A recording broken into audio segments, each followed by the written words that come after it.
ناظرین، رضا ڈار کا کیس اور پاکستانی نظام آپ کے سامنے حقائق رکھیں گے. آپ یہ حقائق سن کے حیران رہ جائیں گے. اب ڈار فیملی کو بچانے کے لیے پورے کا پورا نظام کیا کر رہا ہے. سب سے پہلے رانا ثناءاللہ کا بیان ہے ٹیلی ویژن شو کے اندر.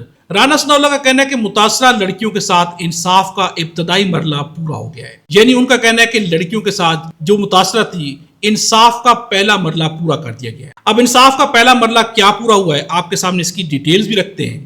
اس وقت ناظرین حالت یہ ہے کہ جتنے صحافی جو کہ بکاؤ صحافی تھے، جن کو لفافہ صحافی کہا جاتا ہے، جنہوں نے اپنی زبان کو بیچ دیا ہوا ہے، وہ اس وقت جو ہے ڈار فیملی کو بچانے کے لیے کیا کچھ نہیں کرے. یہاں پر ڈار فیملی نہیں بلکہ شریف فیملی کو بچانے کے لیے بھی کیا کچھ نہیں کیا جا رہا. اب مزمل سہروردی کا کہنا ہے کہ اسحاق ڈار کے نواسے کو 2 گھنٹوں میں 15 کی کال پر گرفتار کیا گیا، ہتھکڑی لگا کر عدالت میں پیش کیا گیا. اس کیس میں بطور وزیر اعلیٰ مریم نواز کے کردار میں کوئی کوتاہی نظر نہیں آ رہی. یعنی وہ یہاں پر مریم نواز کی تعریف کرتے ہیں کہ جس طرح سے مریم نواز باقی لوگوں کے لیے احکامات جاری کرتی ہیں، ویسے ہی اپنی فیملی کے لوگوں کے لیے انہوں نے احکامات جاری کیے اور یہاں پر کوئی کوتاہی نہیں ہے. لیکن اس کوتاہی کا بانڈا بھی پھوٹ گیا ہے. یاسر شامی کی ایک رپورٹ سامنے آتی جس نے مریم نواز کی اس چیز کا بانڈا پھوڑ دیا ہے. اب یہاں پر سب سے پہلے آپ کے سامنے رکھتے ہیں کہ کوثر کاظمی نے کیا کہا ہے. ان کا کہنا ہے کہ علی ڈار اخلاقیات کا منبع انسان ہے، اخلاقیات ختم ہے اس خاندان پر. اب یہ کہنا ہے کوثر کاظمی کا. وہاں پر ندیم قریشی بیٹھے ہوئے تھے، انہوں نے کہا کہ اتنی اعلیٰ اخلاقیات ہے تو ان کو امام کعبہ لگوا دیں. اب ناظرین دیکھیے کہ کس طرح سے اب کوثر کاظمی آج تو حکومت کے ترجمان ہیں، لیکن کل تک یہ صحافی تھے اور اس حکومت کے جانے کے بعد بھی یہ صحافی ہی ہوں گے. لیکن یہ کیا کر رہے ہیں؟ اب ان کا یہ بھی کہنا ہے کہ اسحاق ڈار صاحب سے ذاتی نوعیت کا تعلق ہے، ان کی شخصیت سے بہت اچھی طرح سے واقف ہوں. جس شخص کے لیے درود پاک زبان پر ہو، صوم و صلات کا پابند ہو، وہ کسی برے کردار کا حامی ہو نہیں سکتا. اس طرح سے آپ علی ڈار سے ملیں تو آپ کو اندازہ ہوگا کہ اس شخص پر اخلاقیات ختم ہے. اب کس طرح کی تعریفیں کی جا رہی ہیں. یہ وہ نظام ہے کہ جو ایک دوسرے کو سپورٹ کرنے کے لیے کیا سے کیا نہیں کر کے رکھ دیتا. اب یہاں پر عمار مسعود کا کہنا ہے علی ڈار کے بانجے رضا ڈار پر الزام غلط ہے. بچی کی عمر صرف 20-21 سال کی ہے. بچہ UAE میں ہوتا ہے. تھوڑے دنوں پہلے فیملی کے کسی فرد سے بات کی اور بہت پریشان تھا. اس سے یوں لگا جیسے مشکل میں پھنسا ہوا ہے. اب یہاں پر کہا جا رہا ہے کہ یہ بہت معصوم ہے، 20-21 سال کا ہے. تو دوسری جانب سیرش مان کا کہنا ہے کہ کیا ہنا پرویز بٹ جو بات بات پر کہتی ہے کہ CCD نے انصاف کر دیا، کیا اس معاملے پر بھی وہ ان خاتونوں کے لیے بھی CCD کو بلائیں گی اور یہاں پر رضا ڈار کے ساتھ بھی CCD وہی کرے گی جو کہ عام پبلک کے ساتھ کیا جاتا ہے؟ کیا یہاں پر بھی انہیں انصاف ملے گا؟ یہ کہنا ہے سیرش مان کا کہ کیا ہنا پرویز بٹ اب بھی یہ کہیں گی. لیکن ناظرین اب یہ نہیں کہا جائے گا. اب یہاں پر زبانیں بند ہوں گی، یہاں پر کچھ بھی نہیں بولا جائے گا. اب سیرش مان کا کہنا ہے کہ پنجاب حکومت کے خلاف چند دنوں میں انٹرنیشنل دنیا میں جو تاثر دیا گیا ہے وہ انتہائی خطرناک ہے. آسٹریلیا میں پیغام گیا ہے کہ پاکستان میں بندے فرائی کر دیتے ہیں بنا جرم کے، اور ہالینڈ اور اسپین میں پیغام گیا کہ پاکستانی اغواکار ہیں، بہت برے انسان ہیں، بدتہ خور ہیں، اس سے پاکستان کی سفارتکاری متاثر ہوگی. یعنی پاکستان کا انٹرنیشنل دنیا میں کیا تاثر جا رہا ہے، یہ بات بہت اہم ہے.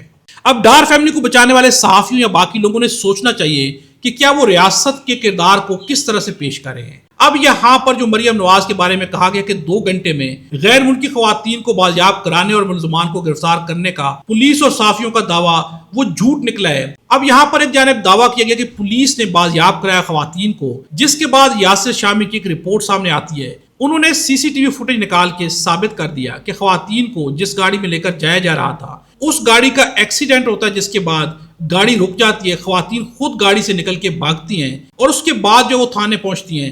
پولیس کا یہاں پر کوئی کمال نہیں. اس کے اوپر فواد چودھری کا کہنا ہے اب سوال یہ ہے کہ لاہور پولیس نے لڑکیوں کی برآمدگی کی جھوٹی کہانی کیوں بیان کی. اب یہ سوال تو اپنی جگہ پر برقرار ہے کہ آخر ڈار فیملی کو بچانے کے لیے کیا سے کیا نہیں کیا جا رہا. اب غریدہ فاروقی سامنے آتی ہیں. اب ان کا بیان تو بہت ہی افسوسناک ہے.